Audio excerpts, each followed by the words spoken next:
Lietuvos ir Lenkijos premjerai šiandien žymėjo tolimesnės šio bendradarbiavimo gaires.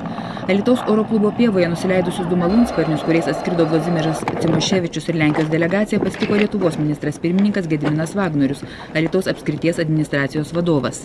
Po darbinio delegacijų susitikimo įvykusioje spaudos konferencijoje abu premjerai džiaugiasi, kad santykiai tarp Lenkijos ir Lietuvos gali būti pavyzdžių kitoms valstybėms. Ko gero, pirmą kartą Vladimiras Cimoševičius taip aiškiai išsireiškė, kad Lenkijos užsienio politikoje santykiai su Lietuva yra svarbiausi. Dėrybose sutarta, kad artimiausiu metu pradės veikti vidaus reikalų ministerijų kovos su nusikalstamumu komisija. Taip pat sutarta, kad bus įkurtas bendras Lietuvos-Lenkijos taikos palaikymo dalinys. Jo štabas pradės veikti jau šiais metais. Daugiausia kalbėta apie pasienio ir muitinių reikalus. Gediminas Vagnorius pasiūlė, o Lenkai pritarė, kad būtų nustatyta maksimali sienos kirtimo trukmė.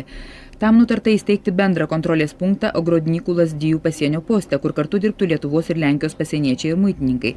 Lietuvos ir Lenkijos premjerai pasirašė sutartį dėl jaunimo bendradarbiavimo ir mainų, krašto apsaugos ministerijų viceministrai sutartį dėl karinės informacijos apsaugos.